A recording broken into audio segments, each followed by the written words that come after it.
Ta-ra-ra-ra boom diye, chica chica chica chica boom diye, ta-ra boom diye, chica chica chica chica boom. Merhaba. Bugün size pandemi zamanında gerçekleştirdiğim Bebek'teki bir kahve dükkanı, Sabba Cafe'den bahsedeceğim. Sadece 7 metrekare ve başımıza neler geldi hep beraber izleyeceğiz. Proje bana ilk geldiğinde 7 metrekare dediler ama hani neresidir burası dediğimde hepimizin bildiği Bebek'te Wafflecı Abbas vardır. Meğerse orasıymış. Neyse gittim gördüm yeri. Hakikaten 175 santime 4 metre bir alan. Tamamı duvar, hiçbir şekilde esneyecek bir yerim yok. Sigorta panosunu bile hani duvara gömmem gerekiyor. Fakat duvarın arkası apartman ve bundan faydalanamıyorum. Tamı tamına 7 metrekarelik bir projeydi bu. Şafak Bey bir gün geldi, dedi ki Adnan dedi, Bebek'te bir proje başlayacağız. Bebek deyince çok heyecanlandık. Çok canlı ve İstanbul'un yani bebeği gerçekten, göz bebeği. Heyecanlandık, sonra projeyle ilgili nedir diye öğrenmek istedik. Ve Bebeğe gittik, şok yaşadık. Çok büyük bir yer, 7 metrekare. En büyük bomba aklımda kalan ve hiç çıkmayan, orada yediğim trafik cezaları. Kahve dükkanı dediğimiz yani take away, hemen al parayı ver kahveyi şeklinde ve sadece deskin arkasında 2 kişi sığabiliyor. Hareket etmek oldukça zor. O yüzden de fonksiyonel bir proje gerçekleştirmem gerekiyordu. Yani her yerde saklama alanları yaratmamız gerekiyordu. Sadece saklama alanı gibi bakmayalım.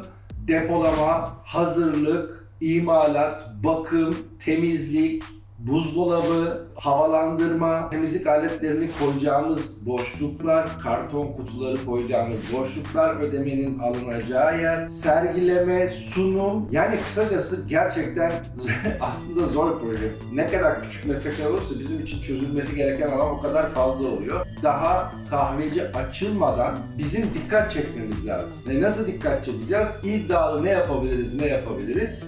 Şafak Bey dedi ki, şuraya bir kahve dumanı ekleyelim, çok egzotik olsun diye. Kahve dumanı ile ilgili cihaz getirdi Şafak Bey. Biliyorsunuz sis makineleri likit kutusu vardır. Onun içine kahve likörü dökerek hem duman fışkırtıp hem de bütün bebeği kahve kokusuyla donatalım dedim.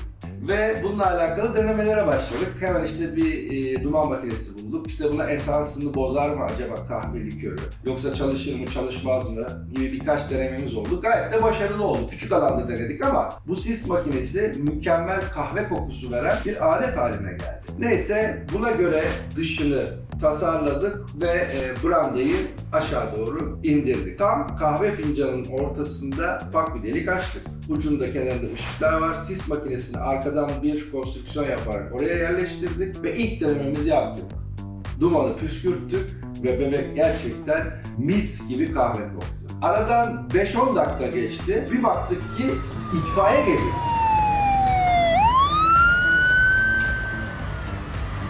Sanıyorum üst komşu veya yan komşulardan bir tanesi yangın çıktı zannetti. Ve işte itfaiye geldi, yanıyor var. Yok dedik arkadaşlar, koku veriyoruz sadece. Ve bütün bebek kahve kokmaya başladı. Bu haliyle insanlar konuşmaya başladı. Ya bebek kahve kokuyor, bebek kahve nereden geliyor bu kahve kokusu? Bu gazetelere çıkmaya başladı. Sosyal medyada yayıldı, Instagram'da yayıldı, işte Facebook'ta vesaire. Ve herkes bunu konuşuyor ama Sabba Cafe yeni bir marka olduğu için ne oldu, hani ne bileyim Starbucks'a yakın bir şey mi acaba falan gibi böyle bir word of mouth ondan ona daha açılmadan ilk 10 günde diyebilirim ki size oldukça meşhur oldu. Bu tasarımda tabii ki içine girdiğiniz zaman biraz uzay mekiğini andırıyor ama hani sonsuzluk tavanın aynı olması lazım, duvarların aynı olması lazım, arka duvarın aynı olması lazım ki içeri giren kendini sonsuz bir yerde hissetsin diye aklımdakini de 3 boyutluya yansıtabildim. Gerçek söylüyorum, samimiyetle söylüyorum ki hayatımın en küçük projesi ama hayatımın en zor projelerinden biri. Önümüzde 2 ayımız var. Kar, kış, kıyamet. Yağmur yağıyor, rüzgar esiyor, ön cephede koruma yok. Cam kapatamıyoruz çünkü. Isınma zaten şansımız hiç yok ama esen rüzgarın da anafor yaparak yağmuru ve karı içeri alıyor. Bu soğukta hem de pandemi döneminde maskelerle alnımızın akıllı o projeyi bitirdik. Ve tarihi wafflecı Abbas'ı yıkmaya başladık. Bu arada o dönem hemen bir 15-20 gün evvel saç ektirmiştim. Gelen geçen bakıyordu. O kadar komik ki saç ektirince. Kelsin bir de. Şimdi görüyorsunuz zaten videoda. Ve yıkıma başladık. Hava çok soğuk. Önünü kapatamıyoruz, o sebebelerle kapattık ama içerisi gene de soğuk. Hemen hemen bir projede düşünmeniz gereken 600 ayrı kalem var. Ve bu kalemleri de deseniz ki en az 30 taşeron olsa, bir taşeron da 2 kişi olsa gel git adım atacak yer yok, önüne park edecek yer yok. Adnan zaten 24 saat ceza yiyordu sürekli, yani bayağı bir ceza yedi. Zor olduğu için tabii içeride çok fazla agresyon da oluyor. Yanındakine değiyorsun vesaire, pandemi var, herkes birbirine uzak durmaya çalışıyor. Sabba'nın tam karşısında bebek Nusret var. Ben de dedim ki bari öğlen yemeklerimizi bütün personele, bizim ekibe, hatta dışarıdakilere, taşeronlara da Nusret'ten söyleyelim. Şafakçak şantiyelerinde Nusret mi yeniyor? Evet. Şafak Bey bakıyor bize. Selamun aleyküm. Herkesin keyfi yerinde açıkçası bunlardan dolayı. Tabii Nusret'in kokusunu alan kediler de, mahallede çok kedi vardır Bebek'te. Bunlar da gelmeye başladı. Bizim hemen hemen her şantiyede mutlaka bir kedi sahiplenmemiz vardır. Yani bizi mutlaka bir kedi bulur. Gel. Gel kızım. Bir patates alayım. Buyurun. Yer.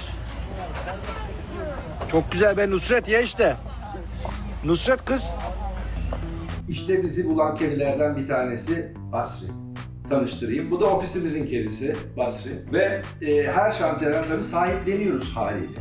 Bize oldukça yoran başka bir unsursa 175 santim olan ende tek bir masa olacak. Bu masada hem servisi yapacaksın hem kahveyi hazırlayacaksın. Kahve sol tarafında hazırlanıyor ama bunun ön hazırlığını yapacaksın ve parayı tahsil edeceksin. Ve ön tarafa geçmen oldukça zor.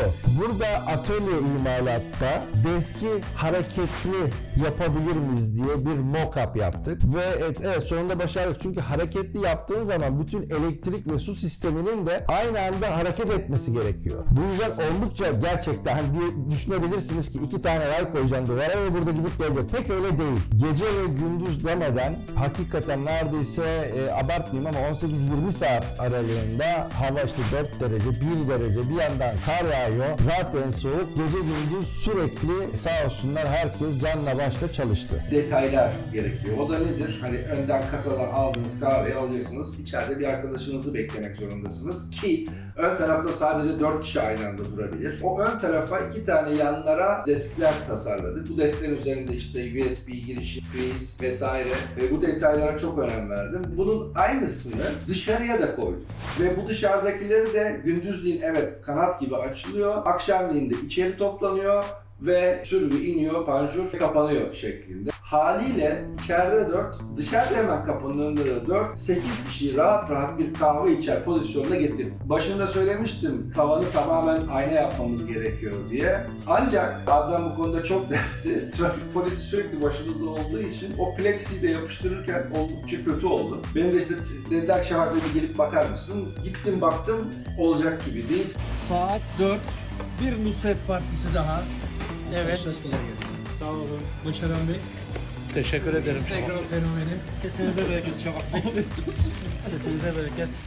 Hadi dedik sökün. Aynayı biz aldık plexiyi ve yapıştıracağız. Bu ara trafik polisi geldi. Arabayı çekin, arabayı çekin, arabayı çekin. Terslik onu sürdüğümüz için o anda yani bir 3-4 dakika içinde yapıştırmamız lazım. Sonra trafik polisi dedi ki ben arabayı çekmezsen arabana ceza yazacağım, arabanı çektireceğim. Çekiyorsan çek dedim, araba orada.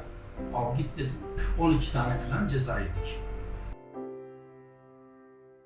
Sonra plexiyi yapıştırdık fakat aradan bir zaman geçtiği için yerine tam oturtamadık. Haliyle dalgalanma oluştu. Şafak Bey bunu gördüğü zaman kırın atın yerine ayna yapalım dedi. Ve söktük attık. Çünkü en ufak bir hataya Şafak Bey izin vermiyor. ve söküp atıyoruz. Sıkıntı değil. Zaten 7 metrekare olan yerde klimayı çözmek hakikaten deveye hendek atlatmak gibi bir şey. Samsung'un yuvarlak bir kliması vardır. AC140. Onu kullanalım istedim. Çünkü hani hemen her tarafı aynı anda soğutup ısıtabiliyor. Çünkü sürekli kapağı açık, yaz kış. Az önce anlattığım bu klimaları ve buzdolaplarının motorlarını nereye saklayacağız diye düşündüğümüzde reklam panosunu normal bir reklam panosu olmaktan çıkartıp bir kutu haline getirdim ve yükselttim. Bunun içinde o detayları gizledim. Haliyle bir kütle oluştu orada ve bu kütleyi süslemek için alttan demirden ferforje olarak böyle bir detay, sabba tabelası onun üzerinde başka bir detay, bunun ışıkları, bronzdan çok güzel bir panel yaptırdım. Araya yeşil seramikler, onun altında bir detay, onun üstünde sabba logosu gibi hakikaten çok şık bir reklam tabelası tasarladım.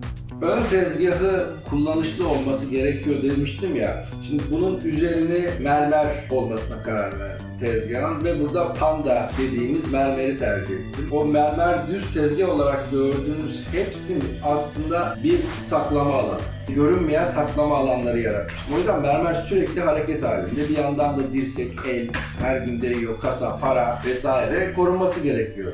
Hava çok soğuk olduğu için bir arkadaşım dedik şafak çak montları niye yapmıyoruz? Tam bu şantiye esnasında şafak çak montları. O dönem Şafak Bey mont yaptırmıştı bize. Zaten Şafak Bey'i tanıyanlar montun üzerinde Şafak Çak yazın deyince daha fazla bir ilgi gösterdiler. Özellikle proje aşamasında, imalat aşamasında nasıl bir şey olacak diye. Ve bizden montları istiyorlardı, tişörtlerimizi istiyorlardı. O derece ilgi vardı bize. Hepsine çok çok teşekkür ederiz. Aslında çok keyifli, yani orada insanlarla, şimdi sokaktayım duruyorum, tanıyan, tanımayan, Instagram'dan gören herkes geliyor, fotoğraf çektiriyor, eğleniyoruz, gülüyoruz. Çok keyifli bir ortamdı. Her şey hazırlandı, artık açılışa 24 saat var. Tabii ki aksilikler her zamanki gibi başımızdan gitmiyor. Gece saat 11 gibi aynalar geldi, takılıyor. Taktılar, oralarda spot yerlerimiz vardı. Spot yerleri de deliniyor. Hepsi delindi, en son bir tanesi kaldı. Tam o da delinirken çıt diye ayna patladı. Gece saat 1, ayna yok, ertesi gün açılış var ve bütün tekrar ekip koştura koştura aynacının dükkanını açtırdık, yeniden ayna kestirdik, hazırlattık, geldik ve yerine taktık. Sabah da müşteriye teslim ettik. Arkadaşım DJ David Chavoy yürüyüşe çıkmış, ilk müşterilerimizden biriydi o. O geldi, kahve aldı, bir de Instagram'a storiesini koydu sağ olsun. Hayırlı olsun diyelim mi hocam? Böyle detaylar bir tek yani buralar değil mi? Bak. Ulan böyle kahve dükkanı yeni nesil. Yani ikinci, üçüncü değil, beşinci uzay nesli değil mi hocam bu? Şafak Çakit. Çok keyifli bir mekan tasarladık ve gerçekten herkes de çok beğendi. 7 metrekarede yapılabilecek her şeyi yapmaya çalıştım. Sonuçta 7 metrekare benim hayatımın en küçük projesi fakat en keyifli projelerinden biriydi. Boom, chick, boom, chick, boom, chick, boom, chicka chicka chicka boom, chick, boom, chick, boom, chick, boom, chicka chicka chicka ta ra ra ra boom diye, chicka chicka chicka chicka boom diye, ta ra ra boom diye, chicka chicka chicka chicka boom.